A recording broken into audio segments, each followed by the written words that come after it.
We bought the 3 most popular foam clogs to cut them in half, see what's on the inside and how they're all structured, but also to run it through the foam clog gauntlet, 10 super scientific real world tests to gather some data on what clog you might want to choose if you're in the market for a pair of foam clogs. So first, let's go over the contenders before we get to the test. So first we have the Yeezy foam runners. These retailed for $90 and these are made in the USA. So technically they qualify for the Metusa series.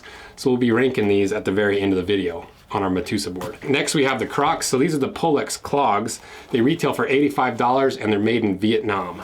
And then finally we have the Merrells. These are the Hydro Mocs and they retail for $55 and they're made in the United States or Vietnam, depending on what website you look at. And there's no way to tell where this one was made because Merrell didn't put it on the box, didn't put it in the description, didn't put it on the actual product anywhere. So I believe that is against United States trade regulations or something like that. Bad move, Merrell. I'd like to know where the products I'm buying come from.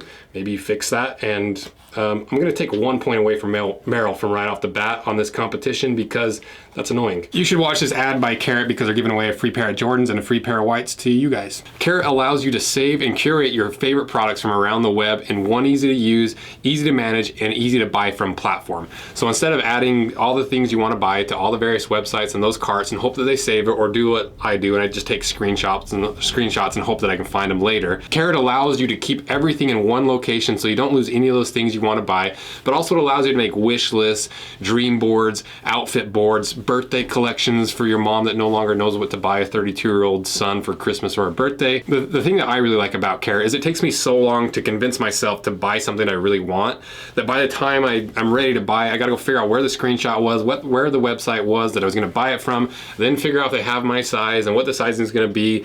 So instead with Carrot, you can just have that already filled out and figured out on your Carrot board. Then all you gotta do is quickly go to your board, click it and buy it. And the cool thing about this sponsor with Carrot is they're doing a giveaway for a pair of lost and found Jordan 1s plus some cash. And if you're not into Jordans, they're also gonna give away a pair of whites with that cash as well. So to enter to win, the link in the description is a collaborative link. So go download Carrot and install it on Google Chrome or your iPhone and follow that link to be a part of the collaborative collection and add, now this is what I wanna do for it because they kind of gave me the freedom to choose what the board's gonna be. I think it'd be really cool to see what your dream product is for Christmas this year. Like if money wasn't an issue, that one product that you've always really wanted, whether it's a coat, a pair of sneakers, a pair of boots, some pants, whatever it is, add it to that board and that will enter you to win. And the way that you add that dream product to that board is you can go to any product listing on the internet, add it to your cart, Carrot will automatically detect it and then add it, then click the giveaway collection and you'll be entered to win the giveaways. So use the link in the description and the winner's gonna be announced December 8th. So thanks again to Carrot for sponsoring this video. First thing we're gonna look at is the cross section. So we first cut a little section out of these Yeezys and put the microscopic lens on it. And as you can see, it's a lot more granular than you might expect from a foam. And I think that's because this particular foam is an EVA algae foam hybrid. And I'm wondering if those little specks are the algae. And the algae foam, EVA foam hybrid, I don't know if that's actually, if it has any benefit to it or if it's just a marketing spin to make EVA foam seem more environmentally friendly. And then next, if we move to the Crocs, there's a little less granularity in this cross section and it looks kind of like a texture of like a basketball. And these are straight EVA foam. And obviously you have a little bit of rubber on the outsole that wraps around to the toe. So EVA foam and a little bit of rubber and some strap as well. And then finally to the Merrells. So the Merrells are just like the Yeezys where it's an algae EVA foam, similar to the Yeezys where there's a little bit more flakes and specks on the inside. So that's what's making me wonder if those little specks are the algae component to the foam. For the next test, let's just test the durometers of these because that's an important thing when it comes to the comfort underfoot and how much they're gonna squish. So we did the Yeezys first and the Yeezys were about 30 to 35 Shore A. Next, we did the Crocs. These were around 30 to 32 Shore A, so very similar to the Yeezys. And finally, the Merrells. The Merrells were actually the hardest out of the 3. These came in at a 40 to 45 Shore A. On this test, I would probably give a point to Merrell because it's still really, really soft. You know, 40 Shore A is significantly softer than most outsoles on boots. You know, like a work boot is, a hard rubber work boot is like 70 to 80 Shore A. A softer wedge sole is around like that 50 to 60 Shore A. So this one, for just the foam, might be the most durable. Obviously, the Crocs have a little bit of rubber on the bottom. So I would say it's a tie for first place between the Crocs and the Merrells, and the Yeezys are in second, which is last place for this particular test. Next test is the dog bite test. And this is an important one because for some reason, animals just really like, my cat loves like gripping into foam and just tearing it apart. Dogs love biting into foam. And so you want to know generally how bite resistant your footwear is. So we did the Yeezys first, and as you can see, it bit down really, really hard and it immediately sprung back up and there was no indentations in the shoe at all. And then we moved to the Crocs, bit down really hard, and same thing, no visible damage to the shoe at all. And then finally to the Merrells, the bit down on the Merrells, and very, very similar, but it might have left just a little bit more of an indentation. I think that might be because the foam's just a little bit harder and maybe takes a little bit longer to spring back. But all three are pretty bite resistant, which is good to see. Next test is maybe the most important test, the float test. Because a lot of people love these clogs for multiple uses, where they're on a boat or that's pretty much it. And you want to know if your shoes are going to sink to the bottom of the ocean or river or lake that you're in. So we threw the Yeezys in the float tank test first, floated like passed with flying colors, like it's almost made out of completely foam. Next, the Crocs, which I was actually a little bit curious about this one because there is a good amount of rubber on there, but the foam is the vast majority of the shoe, so it obviously floated right on top like the Yeezys. And finally, the Merrells, threw it in there, floated as well. So all three passed with flying colors. Next test is the deformation test, because a lot of times, most people aren't going to be wearing these all day, every day. Sometimes you throw stuff in the closet, or you put it in your bag to pack, and if they're pressed down for too long, sometimes foam can retain that shape and that compression, and they don't ever spring back to their natural shape. So we started with the Yeezys first. So we put the two 35-pound plates on it and left it there for 5 minutes, took it off, and the Yeezys immediately sprung back right back into the initial shape without any visible indentations or deformation at all. Next, for the Crocs, put the 2 plates on there, left it for 5 minutes, and they immediately sprung back as well. And then finally to the Merrells, this was actually a little bit surprising. So we put those 2 35-pound plates on, and it took just a little bit longer for this to spring back. And I think it's the same thing as with the dog bite test, where it's a little bit harder foam, and so I don't think it has quite as much spring back. And it obviously did spring back completely over a few minutes, so I don't think that means that these are going to compress more than these other foams. I think it's just an indicator that it is a harder foam. So to divvy out the scores, I would say the Yeezys and the Crocs passed with flying colors, and in second place, the Merrells. Next to the ball drop test. So this is a good test for testing the responsiveness of the foam, because that little ball bearing doesn't weigh a whole lot. So first were the Yeezys. We dropped that ball bearing and it bounced up 16.5 inches, which was pretty surprising. That bounced up a lot higher than I expected. Next, we did the Crocs, dropped that ball bearing, and we did drop it on the actual foam itself instead of these rubber patches. And because we thought that'd be maybe a little bit more fair test for the responsiveness of this foam, and it only bounced up 11.3 inches, which was surprising. I thought it'd be very similar to the Yeezys, but it was significantly less responsive for that ball bearing. And then finally to the Merrells, which I expected to be the least responsive because it's the most dense foam, and this one bounced up 12.1 inches. So to rank these, the Yeezys are the most responsive rebound foam. Next are the Merrells, and Crocs took last place. But the problem with the ball drop test, though, is that ball bearing only weighs so much, and so it doesn't quite equate to a human foot impacting on the inside of the shoe. So we did the bar drop test as well. So we started with the Yeezys first, dropped that bar from about 36 inches, and it bounced up 4.25 inches. Next, we went to the Crocs, dropped that bar from about 36 inches again, and it bounced up 6.25 inches, so better than the Yeezys this time. And then finally the Merrells, which you'd assume out of the three would be the most responsive with a little bit harder foam, dropped that bar and it only bounced up 3.65 inches. So the least responsive out of the three. So if we rank these, it was Crocs first, Yeezy second, and Merrell's third. Next to the puncture test, if you were to step on a nail, how many pounds would it take to pierce through to get to the inside and pierce your foot? So we did the Yeezys first, put it in the arbor press, pushed down, and it took 33 pounds to pierce through the Yeezys. Next, we did the Crocs, mounted in the arbor press, pushed down, and it took 42.5 pounds to pierce through the Crocs. Then finally to the Merrells, once again, I assumed that because it's a harder foam, it would perform better. Pressed down, and it only took 20 pounds. So half as puncture resistant as the Crocs. Crocs were number 1, Yeezys number 2, and Merrell's number 3. Next, we did the strap pull test because your footwear is only as strong as its weakest link. And obviously the Yeezys don't have a strap. There's kind of this integrated organic flowing thing. So we just put on the back heel strap here.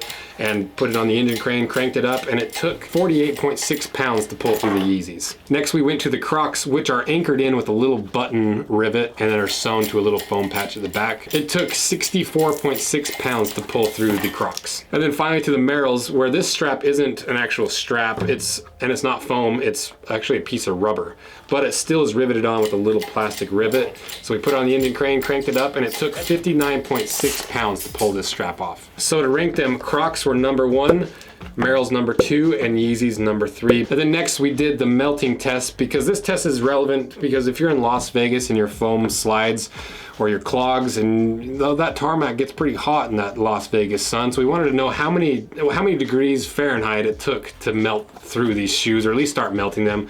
So we did the Yeezys first, threw it on the frying pan, put our temperature gun on it to see how hot it was when it finally melted. It took 600 degrees Fahrenheit to finally melt this foam. And it melted in a really odd way where it kind of got crusty instead of actually melting.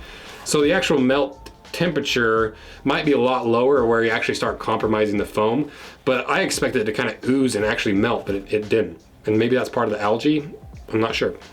Next for the Crocs, so threw it on the frying pan, heated it up, and it took 500 degrees Fahrenheit to start melting the Crocs, which I think is partly because of the rubber, which for whatever reason has a lower melting point than the actual foam itself. Finally, the Merrells, threw this one on there, and once again I was holding out hope for the Merrells because it's a harder foam and I expected it to perform a little bit better, but this one melted at 496 degrees Fahrenheit, so the worst out of the 3 of them. So Yeezys were first, Crocs were second, and Merrells were third. And then since we already started melting these things, we thought we'd just take it the extra mile and break out the Anvil Flamethrower and see how these shoes performed under really intense flame, just in case you happen to be wearing these during like a iron smelting process or open flame. So we did the Yeezys first, put the Flamethrower on it in the frying pan, and as you can see, it actually took a while to melt, but once it started melting, it started smelling like marshmallows. Maybe that's cancer.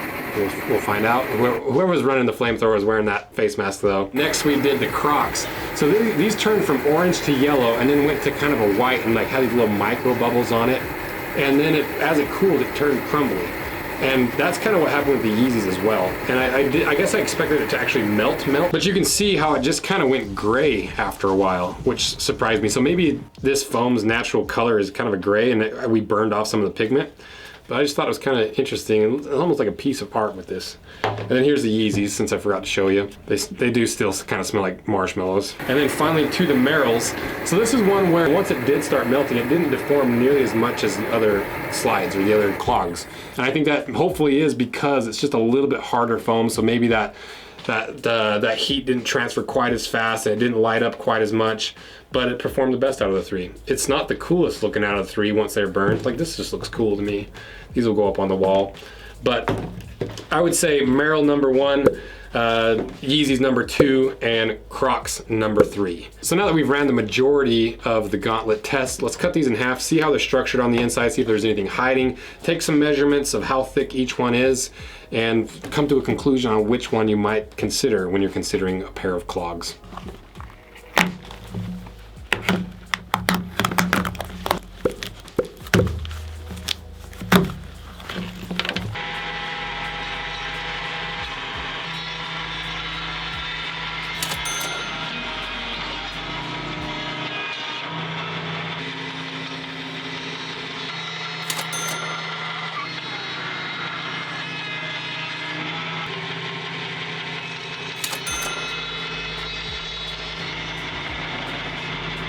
Okay, we got them cut in half, tortured and flamed and melted, so let's see what's inside.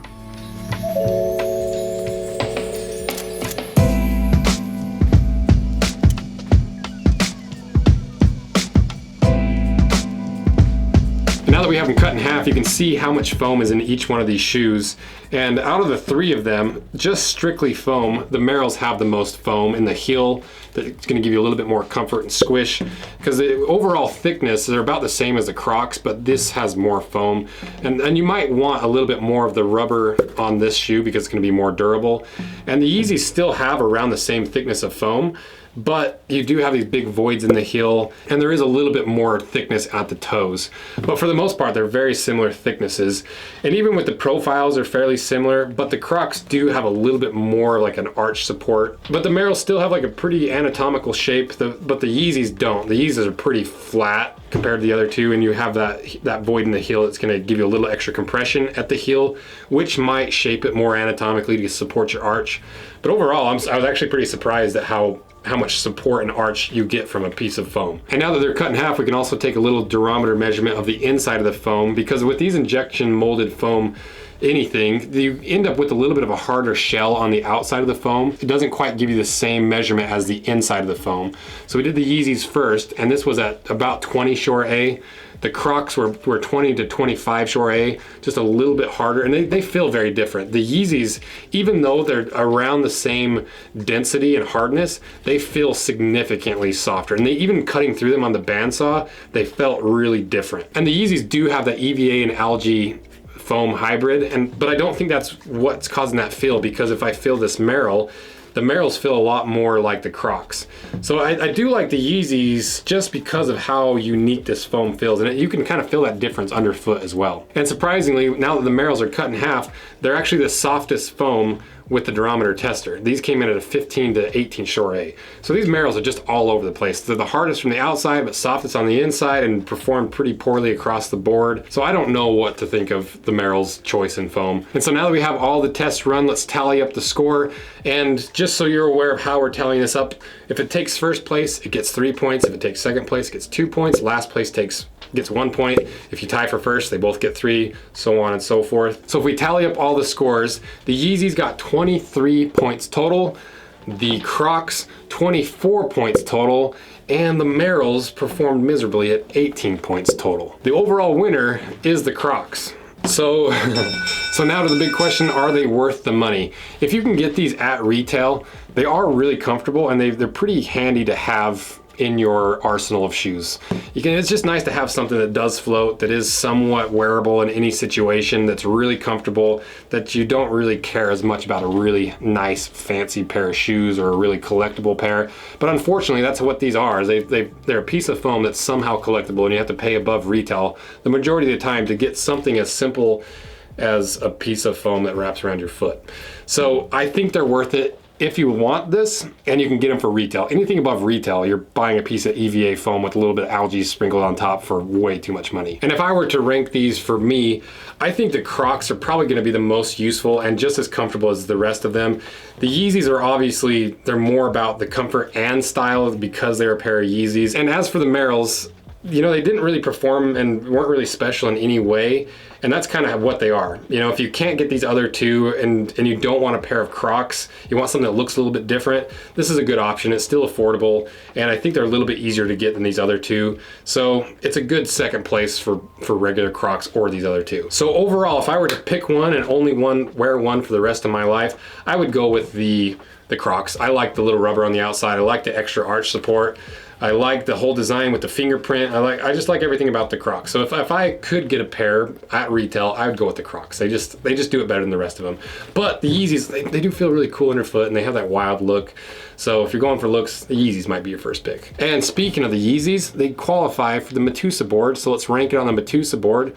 We've got a few other American-made brands on there, and this is by far the cheapest retail out of the bunch. So if we put it on the board, putting it at the very bottom, because it's just a piece of foam. So let me know what you guys think and what your experience has been in each of these, and what your opinion is on our new testing apparatuses, and let us know what other unique shoes you want us to test and run through the gauntlet, because I like doing side-by-side comparisons, because you really get a lot of information in a single video. Even though some of the information might not be relevant, there's still a lot of information you can gather from doing these tests. So thank you guys so much for all your support. Mocktober rolls on, Medusa rolls on, and I've been wearing the Cordovan Alden Ninnies for the Patina Thunderdome to give you guys to give them a fair shot, to give my real opinion on these in foot, because the biggest argument I saw was the comfort makes them worth twice the price. So we'll find out. So thank you guys. See ya.